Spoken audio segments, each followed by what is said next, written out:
Sunita madam ಅವರೇ, ಪತ್ರಕರ್ತರ ಸಂಘದ ರಾಜ್ಯಾಧ್ಯಕ್ಷರಾದಂತಹ ನಮ್ಮ ಶಿವಾನಂದ ತಗಳೂರು ಸರ್ ಅವರೇ, ಹಾಗೂ ಸಮಾಜದ ವೀರಶೈವ ಲಿಂಗಾಯತ ಸಂಘದ ಅಧ್ಯಕ್ಷರು, ನಮ್ಮ ಜಿಲ್ಲೆಯ ಹಿರಿಯರು ಆದಂತಹ ನಮ್ಮ ಐಸಾಮಿ ಗೌಡ್ರವರೇ, ಅಖಿಲ ಭಾರತ ವೀರಶೈವ ಲಿಂಗಾಯತ ಮಹಾಸಭಾದ ಅಧ್ಯಕ್ಷರು, ನಮ್ಮ ನೆಚ್ಚಿನ ಸೋದರು ಆದಂತಹ ನವಿಲೆ ಪರಮೇಶ್ವರಣ್ಣ ಅವರೇ, ಹಾಗೂ ಅಧ್ಯಕ್ಷರು ಅಖಿಲ ಭಾರತ ವೀರಶೈವ ಲಿಂಗಾಯತ ಮಹಾಸಭಾದ ಅಧ್ಯಕ್ಷರಾದಂತಹ ನಮ್ಮ ನೆಚ್ಚಿನ ಕಟ್ಟಾಯ ಶಿವಕುಮಾರಣ್ಣ ಅವರೇ, ವೇದಿಕೆ ಮೇಲಿದ್ದಂತಹ ಎಲ್ಲ ಮತ್ತು ಹಾಗೂ ಎಲ್ಲ ವಿವಿಧ ಇಲಾಖೆಯ ಅಧಿಕಾರಿಗಳಿಗೂ ನಮಸ್ಕರಿಸುತ್ತಾ, ವೇದಿಕೆ ಮುಂಭಾಗದ ಎಲ್ಲ ನಮ್ಮ ನೆಚ್ಚಿನ ಬಸವಣ್ಣನವರ ಅನುಯಾಯಿಗಳು, ಸಮಾಜದ ಮುಖಂಡರು, ಹಿರಿಯರು, ಮಾರ್ಗದರ್ಶಿ ಎಲ್ರಿಗೂ ಮತ್ತು ಮಾಧ್ಯಮದ ಎಲ್ರಿಗೂ ನಮಸ್ಕಾರಗಳು.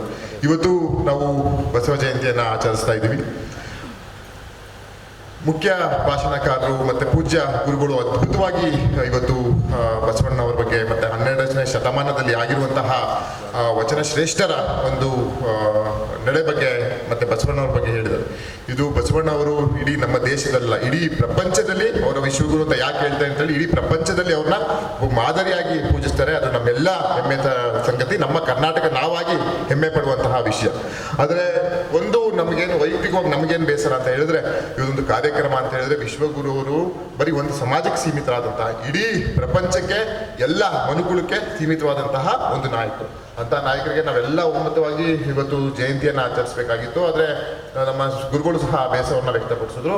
ಬೆಳವಣಿಗೆ ಎಷ್ಟು ಜನ ಇದ್ದಾರೆ, ಖಂಡಿತವಾಗಿಯೂ ಮುಂದಿನ ದಿನಗಳಲ್ಲಿ ನಾವು ನಮ್ಮ ಜವಾಬ್ದಾರಿಯನ್ನು ಜನಪ್ರತಿನಿಧಿಗಳಾಗಿರ್ಬೋದು, ಸಾರ್ವಜನಿಕರ ಜವಾಬ್ದಾರಿ ಅಂತ ಹೇಳಿದ್ರೆ ಬಸವಣ್ಣವರ ವಚನವನ್ನ ಇನ್ನೊಬ್ಬರಿಗೆ ತಿಳಿಸಿ ನಮ್ಮ ಮುಂದಿನ ಪೀಳಿಗೆಗೆ ಅವರ ಒಂದು ಸಾಧನೆಯನ್ನು ತಿಳಿಸುವಂಥ ಕೆಲಸವನ್ನ, ರಾಕೊಟ್ಟಿರುವಂಥ ದಾರಿಯ ಸಾಧನೆಯನ್ನು ತಿಳಿಸುವಂಥ ಕೆಲಸವನ್ನ ನಾವು ಮಾಡಬೇಕಾಗ್ತದೆ. ಜೊತೆಗೆ ನಮ್ಮ ಜಿಲ್ಲಾಧಿಕಾರಿ ಮೇಡಮ್ ಅವರು ನಾನು ಕೋರುತ್ತೇನೆ, ಜಿಲ್ಲಾ ಮಟ್ಟದ ಅಧಿಕಾರಿಗಳು ತುಂಬಾನೇ ಕಡಿಮೆ ಇದ್ದಾರೆ, ತುಂಬಾ ವಿರಳವಾಗಿದ್ದಾರೆ. ನಾನು ಆಗ್ಲಿಂದ ನನ್ನ ಸಮಯದಲ್ಲಿ ನೋಡ್ತಾ ಇದ್ರೆ ತುಂಬಾ ವಿರಳವಾಗಿದ್ದಾರೆ. ಅದನ್ನು ತುರ್ತಾಗಿ ಅವರಿಗೆ ಒಂದು ನೋಟಿಸನ್ನು ಜಾರಿ ಮಾಡಿ, ಯಾಕೆ ಇವತ್ತು ಕಾರ್ಯಕ್ರಮ ಬಂದಿಲ್ಲ, ನಮಗೂ ಜವಾಬ್ದಾರಿ ಇರ್ತದೆ, ಎಲ್ಲರಿಗೂ ಜವಾಬ್ದಾರಿ ಇರ್ತದೆ, ಅದನ್ನೊಂದು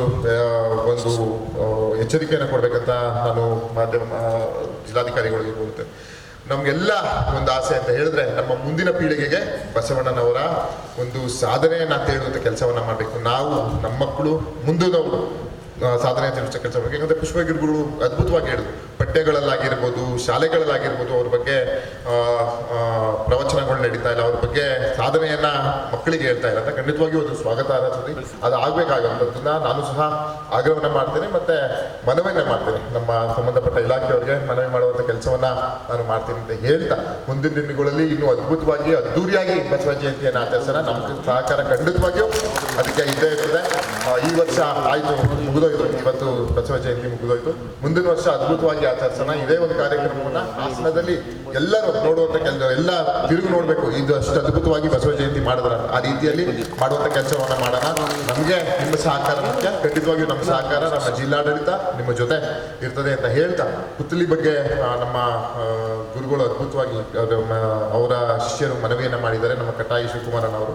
ನಾನು ಸಹ ಮನವಿಯನ್ನ ಮಾಡ್ತೀನಿ, ನಮ್ಮ ಮಹಾಪೌರರಿಗೆ ಒಂದು ಜಾಗ ಉಳಿಸ್ಕೊಟ್ರೆ ನಾವೇ ಎಲ್ಲ ವೈಯಕ್ತಿಕವಾಗಿ ಏನೇನು ಮಾಡ್ಬೋದು ಮಾಡಿ ಒಂದು ನಗರದ ಒಂದು ಪ್ರಧಾನ ಜಾಗದಲ್ಲಿ ಪುತ್ಥಳಿಯನ್ನ ಮಾಡುವಂಥ ಕೆಲಸವನ್ನ ನಾವು ಮಾಡುವ ಅಂತ ಹೇಳ್ತಾ, ನನಗೂ ಸಹ ಇವತ್ತು ಸುಮಾರು ಕಾರ್ಯಕ್ರಮಗಳಿದೆ. ಇವತ್ತು ಒಂದು ಪವಿತ್ರವಾದಂತಹ ದಿನ, ಬಸವ ಜಯಂತಿ ಅಂತ ಹೇಳಿದ್ರೆ ನಮಗೆ ಪವಿತ್ರವಾದಂತಹ ದಿನ. ಎಲ್ಲರಿಗೂ ಅವರು ಮನೆಯಲ್ಲಿ ಒಂದು ಹಬ್ಬದ ರೀತಿಯಲ್ಲಿ ಆಚರಿಸ್ತಾರೆ, ಅದೇ ರೀತಿಯಲ್ಲಿ ನಮಗೂ ಸಹ ಇವತ್ತು ಸುಮಾರು ಕಾರ್ಯಕ್ರಮಗಳಿದೆ. ಹಾಗಾಗಿ ನಾನು ಮನವಿಯನ್ನು ಮಾಡ್ತೀನಿ, ವೇದಿಕೆ ಬಿಡಬೇಕಾಗ್ತದೆ. ಶ್ರೇಷ್ಠರ ಜಯಂತಿಗಳಾಗಿರ್ಬೋದು ಒಂದು ದಿನಕ್ಕೆ ಸೀಮಿತ ಆಗಿರಬಾರ್ದು, ಅಟ್ಲೀಸ್ಟ್ ಒಂದು ತಿಂಗಳಲ್ಲಾದರೂ ಅವ್ರ ಬಗ್ಗೆ, ಸಾಧನೆಗಳ ಬಗ್ಗೆ ಮಕ್ಕಳಿಗೆ, ಸಾರ್ವಜನಿಕರಿಗೆ ತಿಳಿಸುವಂಥ ಕೆಲಸ ಮಾಡಬೇಕು. ಆದರೆ ಅದಕ್ಕೆ ಮುಖ್ಯ ಅಂತ ಹೇಳಿದ್ರೆ ನಿಮ್ಮ ಸಹಕಾರ.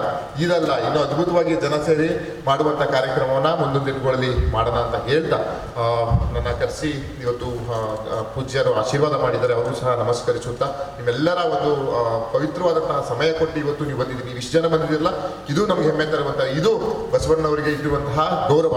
ನಿಮ್ಮೆಲ್ಲರೂ ಕೈ ಮುಗಿದು ನಾನು ವಂದನೆಯನ್ನು